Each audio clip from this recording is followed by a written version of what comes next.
आज के वीडियो में फाइलम आर्थ्रोपोडा पर आधारित टोटल एमसीक्यू आपको समझाएंगे। तो पूरी जानकारी के लिए मेरा पूरा वीडियो लास्ट तक देखिए और यदि अभी तक हमारे चैनल को सब्सक्राइब ना किया हो तो सब्सक्राइब जरूर कर लीजिए।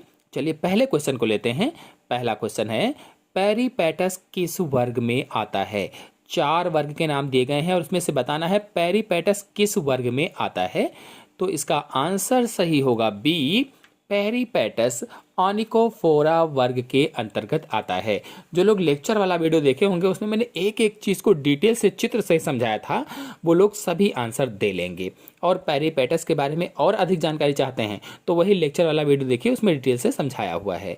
बता दें कि पेरीपेटस में संघ एनेलिडा और आर्थ्रोपोडा दोनों के लक्षण पाए जाते हैं, इसीलिए इसे एनेलिडा और आर्थ्रोपोडा के बीच की कड़ी कहा जाता है, कनेक्टिंग लिंक कहा जाता है। फिर नेक्स्ट क्वेश्चन है, कीट जिसमें पूर्ण कायांतरण होता है कहलाते हैं? ऐसे कीट जिसमें पूर्ण कायांतरण पाया जाता है, कंप्लीट मेटामॉर्फोसिस पाई जाती है, उन्हें क्या कहा जाता है ये बताना है। तो आंसर सही होगा इसमें से पहला, होलोमेटाबोलस कहलाता है या होलोमेटाबोली कहा जाता है।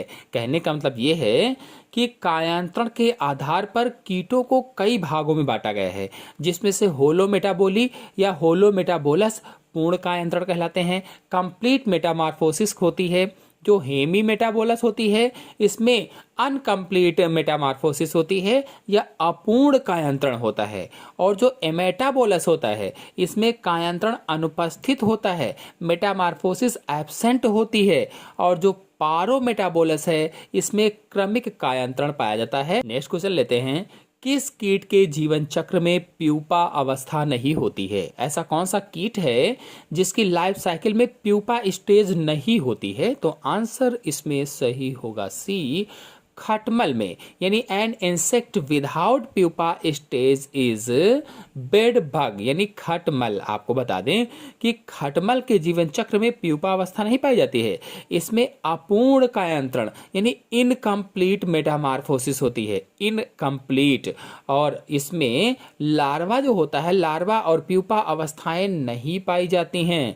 नेक्स्ट क्वेश्चन है, पूर्ण कायांतरण पाया जाता है इसमें, इनमें से कौन सा ऐसा जंतु है जिसमें कंप्लीट मेटामॉर्फोसिस पाई जाती है या पूर्ण कायांतरण पाया जाता है? तो इसका आंसर सही होगा सी, तितली अथवा बटरफ्लाई में कंप्लीट मेटामॉर्फोसिस या पूर्ण कायांतरण पाया जाता है। आपको बता दें कि मच्छर, सिल्क मॉथ और तितली में कंप्लीट मेटामॉर्फोसिस पाई जाती है। मच्छर, सिल्क मॉथ और तितली में कंप्लीट मेटामॉर्फोसिस या पूर्ण कायांतरण पाया जाता है। और इनमें अंडा, लार्वा, प्यूपा और इमेगो अवस्थाएं पाई जाती हैं। अंडा, लार्वा, प्यूपा और इमेगो अवस्थाएं पाई जाती हैं। नेक्स्ट क्वेश्चन है, टिड्डों तथा एफिड्स का कायांतरण होता है। टिड्डों और एफिड्स का कायांतरण किस प्रकार का होता है? तो आंसर इसमें सही होगा बी, पारोमेटाबोलस प्रकार का होता है। और पारोमेटाबोलस क्या होता है?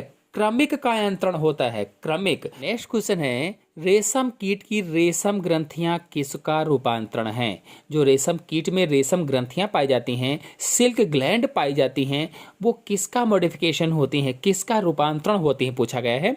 तो आंसर सही होगा इसमें से सी, लार ग्रंथियों का रूपांतरण होती हैं, लार ग्रंथियों का। आपको बता दें कि रेशम कीट को अंग्रेजी में सिल्क मॉथ भी कहा जाता है। तो सिल्क मॉथ या रेशम कीट के जीवन चक्र में जो कोकून होता है, जो प्यूपावस्था होती है, उसमें कोकून बनता है, उसी से रेशम प्राप्त किया जाता है। हालांकि सिल्क का निर्माण कैटरपिलर लार्वा के लार ग्रंथियों के द्वारा जो लार स्रावित होती है उससे होता है, यानी लार जो निकलती है उसी से सिल्क बनता है या रेशम बनता है। और रेशम कीट की जो लार ग्रंथियां हैं ये सिल्क ग्रंथियों में बदल जाती हैं, रूपांतरित हो जाती हैं, मॉडिफाइड हो जाती हैं। नेक्स्ट क्वेश्चन है, सिल्क मॉथ की सिल्क ग्रंथियां रूपांतरित होती हैं। देखिए उसी क्वेश्चन को घुमाकर पूछा गया है। तो लार ग्रंथियों में रूपांतरित होती हैं, लार ग्रंथियों में। नेक्स्ट क्वेश्चन है, कीटों के कायांतरण में कौन सा हार्मोन सहायक है? तो इसका आंसर सही होगा बी, एक डाइसोन हार्मोन जो होता है ये कीटों की मेटामॉर्फोसिस में सहायता करता है या सहायक होता है। आपको बता दें कि यह हार्मोन निम्फ में निर्मोचन का नियंत्रण करता है। जो निम्फ होता है उसमें माल्टिंग को कंट्रोल करता है। और थायरॉक्सिन हार्मोन टैडपोल के कायांतरण में सहायक होता है, जो थायरॉक्सिन होता है। नेक्स्ट क्वेश्चन है, निम्नलिखित में से कौन कीटों के कायांतरण में सम्मिलित है? ऐसा इसमें से कौन सा है जो कीटों के कायांतरण में सम्मिलित है? तो इसका आंसर सही होगा किशोर हार्मोन तथा एक्डाइसोन दोनों। आपको बता दें कि कीटों में किशोर हार्मोन का स्रावण कार्पोरा एलेटा नामक ग्रंथि से होता है। जो कीट होते हैं इसमें किशोर हार्मोन का स्रावण जो होता है ये कार्पोरा एलेटा नामक ग्रंथि से होता है। और यह हार्मोन निम्फ को वयस्क कीट में बदलने से रोकता है। जो निम्फ होता है उसको वयस्क कीट में बदलने से रोकता है। और एक डायसोन हार्मोन का स्रावण प्रोथोरेसिक ग्रंथि से होता है। प्रोथोरेसिक ग्रंथि के द्वारा एक डायसोन हार्मोन का स्रावण होता है। नेक्स्ट क्वेश्चन है, काकरोच में कायांतरण मुख्यतः नियंत्रित होता है। जो काकरोच है इसमें मेटामॉर्फोसिस किसके द्वारा कंट्रोल होती है? तो इसका आंसर सही होगा सी, कार्पोरा एलेटा के द्वारा कंट्रोल की जाती है। नेक्स्ट क्वेश्चन है, निम्नलिखित में से कौन सा रेशम सबसे अच्छा है? ऐसा कौन सा इसमें से रेशम है? Which one is the best silk? Answer सही होगा इसमें से सी, मलबरी रेशम सबसे अच्छा रेशम माना जाता है। यानी कि ये बॉम्बेक्स मोरी नामक कीट से प्राप्त होता है। जो मलबरी रेशम है ये बॉम्बेक्स मोरी नामक कीट से प्राप्त होता है और इसी रेशम का उपयोग सबसे ज्यादा किया जाता है। नेक्स्ट क्वेश्चन है, काइटिन युक्त बाह्य कंकाल किसमें पाया जाता है? Chitinous exoskeleton is found in, answer सही होगा डी, कीटों में पाया जाता है। काइटिन युक्त बाह्य कंकाल कीटों में मिलता है, इंसेक्ट्स में पाया जाता है। और यह देहभित्ति की बाह्य त्वचा यानी एपिडर्मिस द्वारा स्रावित होता है। जो एपिडर्मिस होती है उसी से स्रावित होता है और उनके शरीर के सबसे ऊपर एक सुरक्षात्मक आवरण को बनाता है। नेक्स्ट क्वेश्चन है, आर्थ्रोपोड्स को थल पर जीवित रहने में किसने अधिकतम सहायता की है? Which enabled arthropods most to survive on land? Answer इसमें सही होगा पहला, काइटिनी उपचर्म जो होता है इसी ने सबसे अधिक सहायता की है। नेक्स्ट क्वेश्चन है, काइटिन युक्त बाह्य कंकाल पाया जाता है। काइटिन युक्त बाह्य कंकाल कीटों में पाया जाता है। अभी क्वेश्चन आया था, आपको बता दें कि आर्थ्रोपोडा बहुत ही सफल स्थलीय जंतु होते हैं और इनकी सफलता के 3 प्रमुख कारण होते हैं। पहला तो काइटिनी उपचर्म जो पाया जाता है, दूसरा उपांग पाए जाते हैं, तीसरा जोड़ीदार पंख होते हैं और इनमें काइटिनी उपचर्म जो होता है सबसे प्रमुख होता है और इससे सुरक्षा भी मिलती है। नेक्स्ट क्वेश्चन है, आर्थ्रोपोडा के अध्यावरण ढके होते हैं इससे। आर्थ्रोपोडा के जो अध्यावरण है वो किससे ढके होते हैं? तो काइटिनी क्यूटिकल से ढके रहते हैं। जो काइटिनी क्यूटिकल होती है उसी से ढके रहते हैं। नेक्स्ट क्वेश्चन है, ब्यूबोनिक प्लेग का वाहक कीट है। ब्यूबोनिक प्लेग का वाहक कीट कौन सा है? तो आंसर इसमें सही होगा बी, जिनोप्सिला होता है। जिनोप्सिला, आपको बता दें कि जिनोप्सिला चियोपिस एक बाह्य परजीवी होता है, एक्टोपैरासाइट होता है और चूहों तथा मनुष्यों का रुधिर चूसता है। यह कीट बैसिलस पेस्टिस नामक जीवाणु को चूहों से मनुष्यों में प्रसारित करता है। जो बैसिलस पेस्टिस जीवाणु होता है इसको चूहों से मनुष्यों में ले जाता है और ये ब्यूबोनिक प्लेग नामक रोग उत्पन्न करता है, यानी इसी से ब्यूबोनिक प्लेग नामक रोग उत्पन्न हो जाता है। नेक्स्ट क्वेश्चन है, ब्यूबोनिक प्लेग नामक रोग का स्थानांतरण किसके काटने से होता है? ऐसा कौन सा जंतु है जिसके काटने से ब्यूबोनिक प्लेग नामक रोग हो जाता है? तो इसका आंसर सही होगा पहला, जिनोप्सिला चियोपिस के काटने से ब्यूबोनिक प्लेग नामक रोग हो जाता है। नेक्स्ट क्वेश्चन है, झींगा मछली के उत्सर्जी अंग हैं। झींगा मछली के उत्सर्जी अंग कौन से होते हैं? Excretory organ of prawn is, answer सही होगा इसमें पहला, ग्रीन ग्लैंड होती हैं या हरित ग्रंथियां होती हैं। आपको बता दें कि जो क्रेस्टेशिया वर्ग में झींगा है या प्राण है इसमें ग्रीन ग्लैंड के द्वारा उत्सर्जन होता है और एरेक्निडा वर्ग को देखा जाए तो इसमें बिच्छू आता है। बिच्छू में कॉक्सल ग्रंथियों के द्वारा उत्सर्जन होता है। कॉकरोच में मेलपिगियन नलिकाओं के द्वारा उत्सर्जन होता है। नेक्स्ट क्वेश्चन है, संघ आर्थ्रोपोडा में उत्सर्जन होता है। देखिए उसी क्वेश्चन को किस तरह से घुमाकर पूछा है। तो एक्सक्रीटोरी system in phylum arthropoda is by green gland, यानी ग्रीन ग्रंथियों के द्वारा होता है। नेक्स्ट क्वेश्चन है, हरित ग्रंथियां उत्सर्जी हैं, किस में उत्सर्जी होती हैं? तो हम सभी लोग जान गए हैं, जो संघ आर्थ्रोपोडा के जंतु होते हैं उसी में उत्सर्जी अंग होती हैं, और जो प्राण है इसमें से वही आर्थ्रोपोडा संघ का जंतु है। तो प्राण में हरित ग्रंथियां होती हैं। बिच्छू भी आर्थ्रोपोडा संघ के अंतर्गत आता है, लेकिन बिच्छू में कॉक्सल ग्रंथियां उत्सर्जी अंग होती हैं, कॉक्सल ग्रंथियां। नेक्स्ट क्वेश्चन है, खुला रक्त परिवहन तंत्र पाया जाता है। Open type blood vascular system is found इन, खुला रक्त परिवहन तंत्र किस में पाया जाएगा? तो आंसर इसमें सही होगा सी, तिलचट्टे में अथवा कॉकरोच में open type blood vascular system पाया जाता है। आपको बता दें कि खुला रक्त परिसंचरण मुख्यतः जो अकशेरुकी प्राणी होते हैं, इनवर्टिब्रेट्स होते हैं, इनमें पाया जाता है। लेकिन जो केचुआ है ये एनिलिडा संघ का जंतु है और इसमें बंद प्रकार का पाया जाता है। नेक्स्ट क्वेश्चन है, कीट जो अपने अंडे जल में देता है।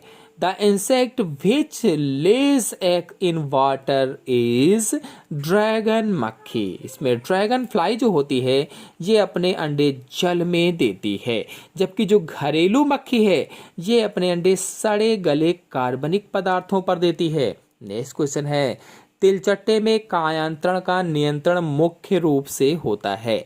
Metamorphosis in cockroach is regulated mainly by, answer सही होगा इसमें से सी, कार्पोरा एलेटा के द्वारा रेगुलेट होती है। नेक्स्ट क्वेश्चन है, श्वसन नाल किसके लार्वा में पाई जाती है? जो श्वसन नाल है ये किसके लार्वा में पाई जाती है? Respiratory siphon is found in larva of, answer सही होगा इसमें से बी, क्यूलेक्स में पाई जाती है। क्यूलेक्स में आपको बता दें कि क्यूलेक्स मच्छर के लार्वा में रेस्पिरेटरी सिप्लॉन या श्वसन नाल पाई जाती है, और यह काइटिन की बनी हुई ट्यूब होती है, ट्यूब, और इसके जो शीर्ष भाग होता है, शीर्ष भाग पर स्पाइरकल्स होते हैं, स्पाइरकल्स, और जल की सतह पर तैरते समय इसकी सहायता से वायुमंडल में श्वसन करता है, एटमॉस्फेयर में रेस्पिरेशन करता है। नेक्स्ट क्वेश्चन है, तिलचट्टे का अंडा है, egg of cockroach is, answer इसमें सही होगा डी, सेंट्रोलेसिथल होता है। जो तिलचट्टे का अंडा होता है, एग होता है, वो सेंट्रोलेथिसल होता है। आपको बता दें कि तिलचट्टे के अंडे में यॉक की मात्रा बहुत अधिक होती है, जो पीत होता है वो अधिक मात्रा में पाया जाता है, इसीलिए यह माइक्रोलेसिथल होता है, माइक्रोलेसिथल, और इसमें पीत मध्य में केंद्रित होता है। जो पीत होता है वो बीच में केंद्रित होता है और इसके चारों ओर साइटोप्लाज्म होता है, इसीलिए इसे सेंट्रोलेसिथल कहा जाता है, सेंट्रोलेसिथल। नेक्स्ट क्वेश्चन है, तिलचट्टे के पैर का सबसे अधिक फूला हुआ खंड है। तिलचट्टे का जो पैर होता है उसमें सबसे अधिक फूला हुआ भाग क्या कहलाता है? The most swollen segment in the leg of cockroach is coxa. जो कॉक्सा होता है ये सबसे अधिक फूला हुआ भाग होता है। जो तिलचट्टा होता है या जो कॉकरोच होता है इसके पैर के 5 भाग होते हैं, कॉक्सा, ट्रैंकेटर, फीमर, टिबिया और टार्सस, ये 5 भाग होते हैं, जिसमें से जो कॉक्सा है सबसे अधिक फूला हुआ भाग होता है, और जो टिबिया है ये सबसे लंबा भाग होता है। अब टिबिया पर भी प्रश्न बन सकता है कि सबसे लंबा भाग कौन सा होता है। नेक्स्ट क्वेश्चन है, लाख उत्पन्न होता है, लाख किसके द्वारा उत्पन्न होता है? आंसर सही होगा इसमें से सी, मादा कीट के द्वारा अधिक और नर कीट के द्वारा कम लाख उत्पन्न होती है। यानी कि भारत में लाख लेसिफर लक्का नामक कीट के द्वारा उत्पन्न होती है।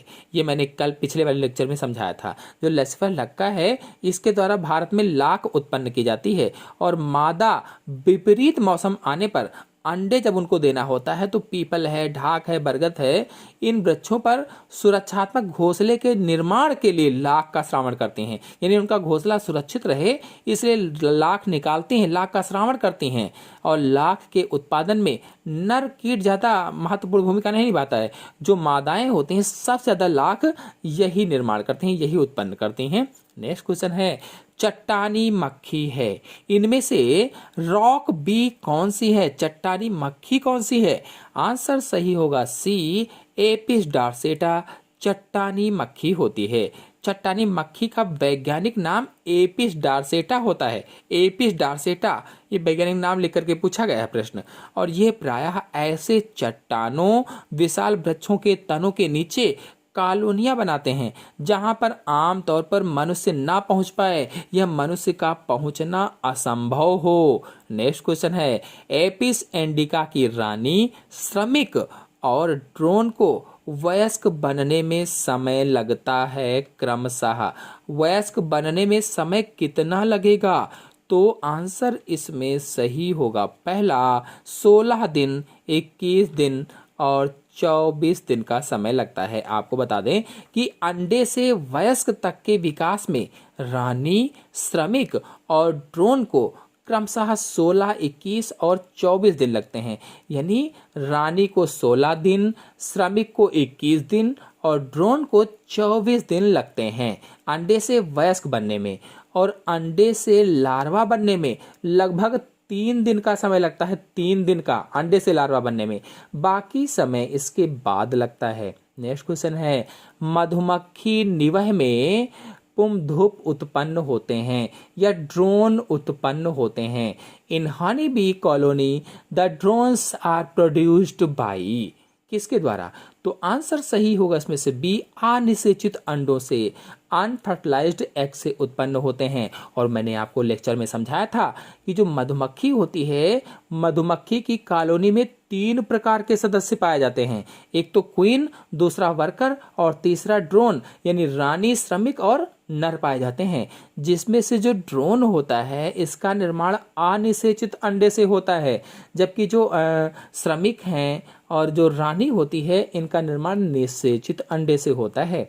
नेक्स्ट क्वेश्चन है, मधुमक्खी समाज में श्रमिक होते हैं। जो मधुमक्खी समाज है इसमें श्रमिक कौन होते हैं? Workers of honey bee society are, तो बंध्य मादाएं होती हैं। जो बंध्य मादाएं होती हैं वही श्रमिक होती हैं। तो मैंने बताया कि मधुमक्खी की कॉलोनी में 3 प्रकार के सदस्य पाए जाते हैं। जो ड्रोन है ये जनन योग्य नर होते हैं, फर्टाइल मेल होते हैं। जो रानी है ये जनन योग्य मादा होती है, फर्टाइल फीमेल होती है। और जो श्रमिक होते हैं, जो वर्कर होते हैं, ये बंध्य मादाएं होती हैं, स्ट्राइल फीमेल होते हैं। इसलिए इसमें आंसर सही होगा सी, बंध्य मादा। नेक्स्ट क्वेश्चन है, परजीवी बधियाकरण पाया जाता है। Parasitic castration occurs in, answer सही होगा इसमें से सी, सेकुलिना में पाया जाता है। सेकुलिना में। आपको बता दें कि सेकुलिना क्रैब पर एक परजीवी पाया जाता है। परजीवी यह अपने पोषद या होस्ट पर इस तरह का प्रभाव डालता है कि उसके जनन अंग अल्प विकसित हो जाते हैं या पूरी तरह से नष्ट ही हो जाते हैं। इसी को परजीवी बधियाकरण कहा जाता है, यानी जिस पर रहता है उसके जननांगों को ही खत्म कर देता है या अल्प विकसित कर देता है। नेक्स्ट क्वेश्चन है, पीत ज्वर का स्थानांतरण होता है। Yellow fever is transmitted by C, मादा एडिस के द्वारा पीत ज्वर का स्थानांतरण होता है। आपको बता दें कि अधिकांशतः जो मादाएं होती हैं ये रोग फैलाते हैं। जो मादा मच्छर होते हैं यही रोग को फैलाते हैं, यानी मादा मच्छर रोग के वाहक होती हैं, कैरियर होती हैं। और ये काटने पर रोग के कारक को रुधिर में स्थानांतरित कर देती हैं, काज को रुधिर में डाल देती हैं। जैसे मादा क्यूलेक्स है ये फाइलेरिया रोग को फैलाती है। मादा एनाफ्लीज है ये मलेरिया, जबकि जो मादा एडीज होती है ये डेंगू है, पीत ज्वर है, चिकनगुनिया है आदि की वाहक होती है। नेक्स्ट क्वेश्चन है, साधारण क्रेस्टेशिया का डिंभक होता है। कॉमनेस्ट क्रेस्टेशिया लार्वा इज नेपोलियस लार्वा होता है या नेपोलियस लार्वा होता है। और लार्वा के बारे में अधिक जानकारी के लिए मेरा लेक्चर वाला वीडियो देखिए, उसमें मैंने संपूर्ण लार्वा चित्र सहित समझाए हुए हैं। नेक्स्ट क्वेश्चन है, नीचे दिए गए रोगों की सूची का अवलोकन करें। मलेरिया, अमीबियाई पेचिस, डेंगू बुखार, पीत ज्वर, फीलपांव, हैजा, तपेदिक मच्छरों व घरेलू मक्खी द्वारा फैलाई गई बीमारियों की संख्या है। तो इसमें से look at the following list of diseases, ध्यान से देखिए और बताइए आंसर कौन सा सही होगा। इसमें आंसर सही होगा पहला 4 मच्छर और 3 घरेलू मक्खी। आपको बता दें कि मच्छर द्वारा मलेरिया, डेंगू, पीत ज्वर, फील पाँव फैलता है। जो मच्छर है इसके द्वारा मलेरिया, डेंगू, पीत ज्वर और फील पाँव नामक रोग फैलते हैं। जबकि जो मक्खी होती है, मक्खी के द्वारा पेचिस, हैजा और तपेदिक रोग फैलता है। पेचिस, हैजा और तपेदिक।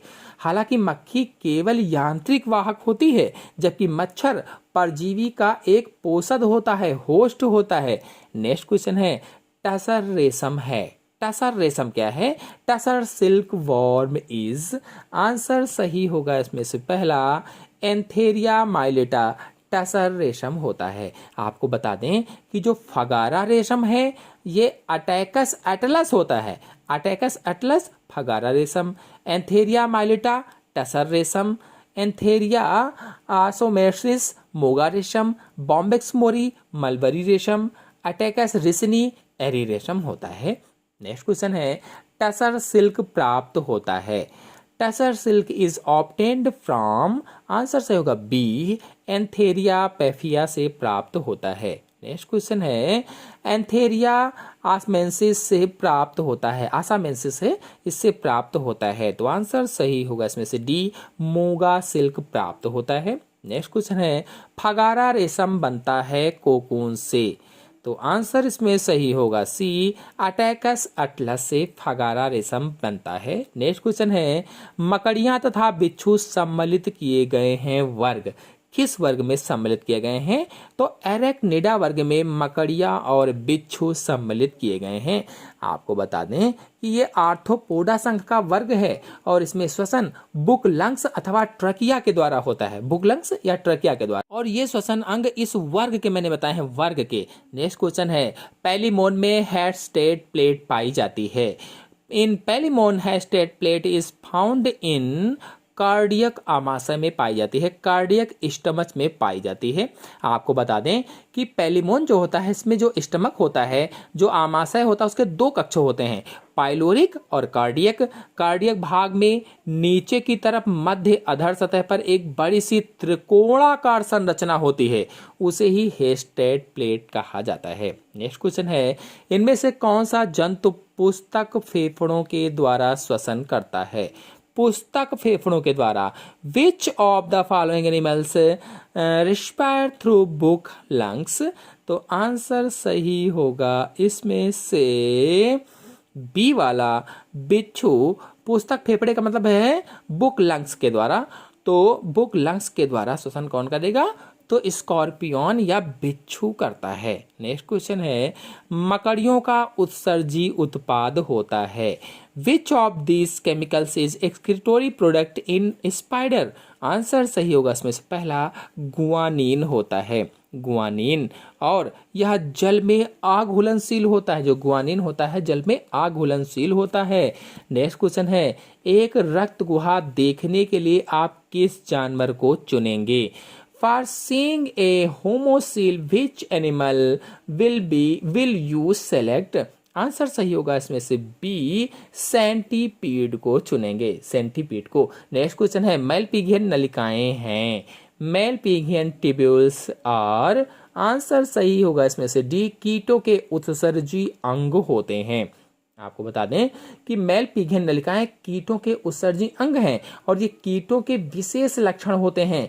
ये महीन अशाखित नलिकाएं होती हैं, शाखाएं नहीं होती, अशाखित नलिकाएं होती हैं।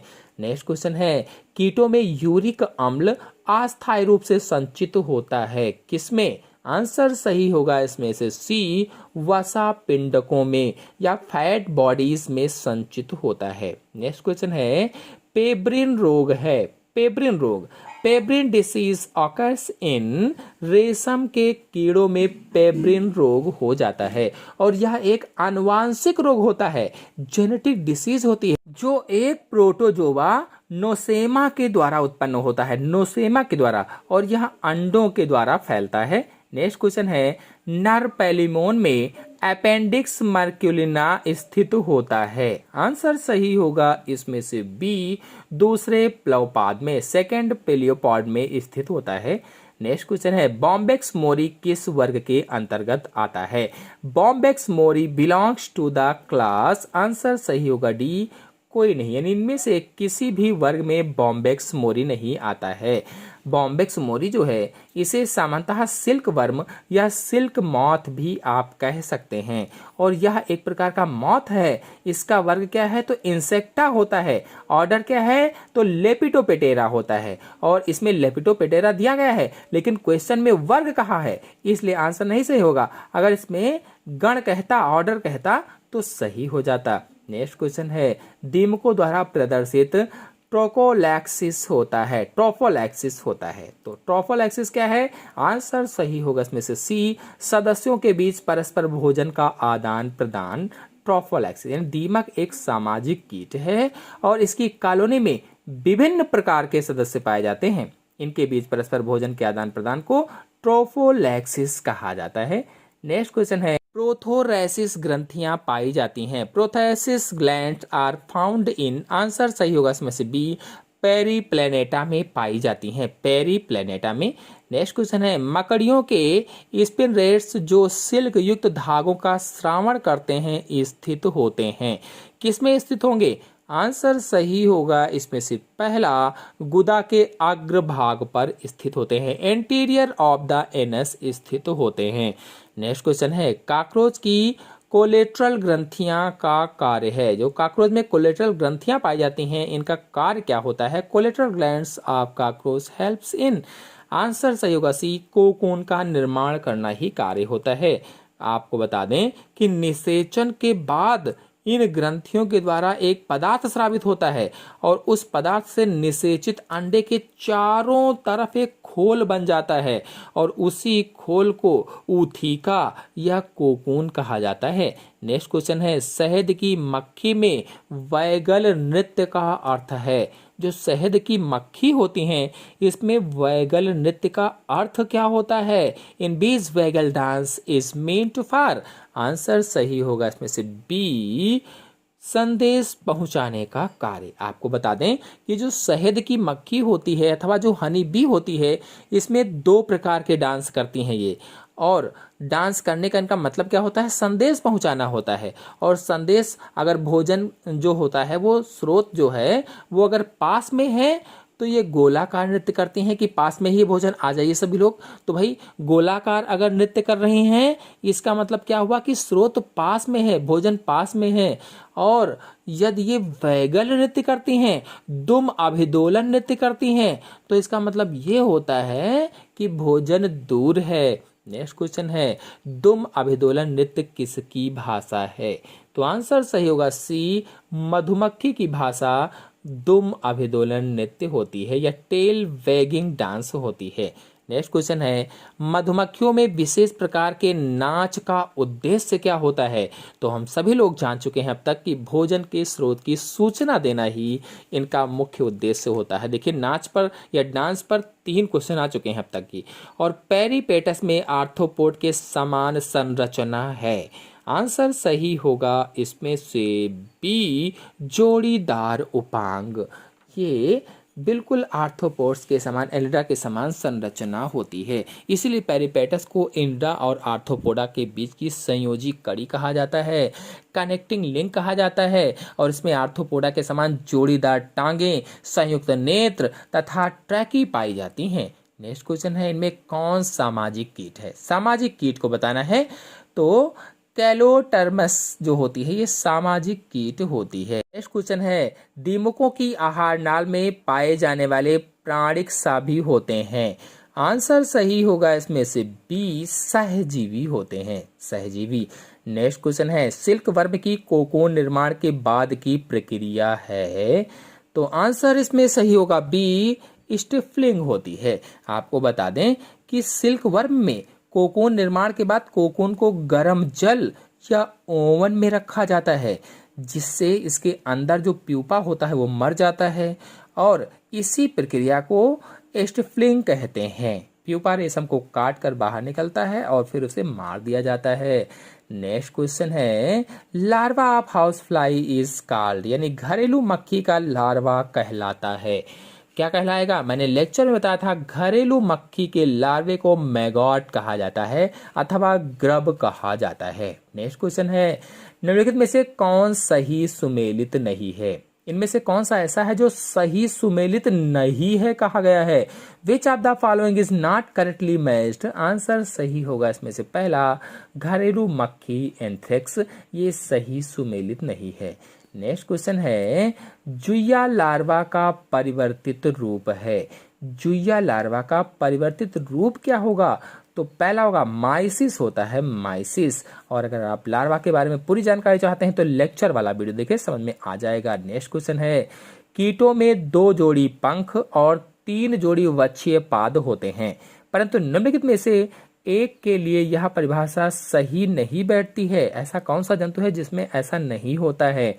तो आंसर सही होगा इसमें से सी, मच्छर में, क्योंकि मच्छर में 3 जोड़ी वक्षीय पाद होते हैं परंतु पंख केवल 1 जोड़ी ही पाए जाते हैं और दूसरी जोड़ी के पंख बैलेंसर के रूप में रूपांतरित हो जाते हैं, बैलेंसर के रूप में। नेक्स्ट क्वेश्चन है, निम्नलिखित में से कौन सा कीट बिना चिंबुकास्थि का है, बिना मैंडिबल्स का है? आंसर सही होगा इसमें से पहला, मस्का। आपको बता दें कि कीटों के मैंडिबल्स एक जोड़ी मुख्य उपांग हैं जिसका मुख्य कार्य खाद्य पदार्थों को पकड़ना, तोड़ना, खाना और शत्रुओं से रक्षा करना होता है और यह मुस्का में नहीं पाया जाता है, मुस्का में नहीं होता है।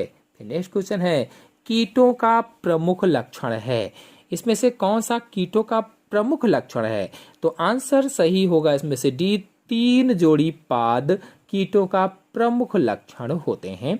नेक्स्ट क्वेश्चन है, घरेलू मक्खी का मैगाट होता है। देखिए उल्टा घुमाकर प्रश्न पूछा गया है, तो घरेलू मक्खी का मैगाट क्या होगा? लार्वा होता है, बी वाला ऑप्शन सही होगा इसमें। नेक्स्ट क्वेश्चन है, मच्छर द्वारा नहीं फैलता है। इनमें से कौन सा ऐसा रोग है जो मच्छर के द्वारा नहीं फैलता है? आंसर सही होगा इसमें से बी, हैजा मच्छर के द्वारा नहीं फैलता है। शेष तीनों मच्छर के द्वारा फैलते हैं जबकि हैजा मक्खी के द्वारा फैलता है। नेक्स्ट क्वेश्चन है, कौन सा एक कीट की देह से स्राव है? मधु, मोती, लाख, प्रवाल। तो लाख कीट के द्वारा स्रावित होता है और कौन सा कीट? तो लैसिफर लक्का के द्वारा। नेक्स्ट क्वेश्चन है, सीसी मक्खी अपने काटने के द्वारा इसका संक्रमण चरण प्रेषण कर सकती है।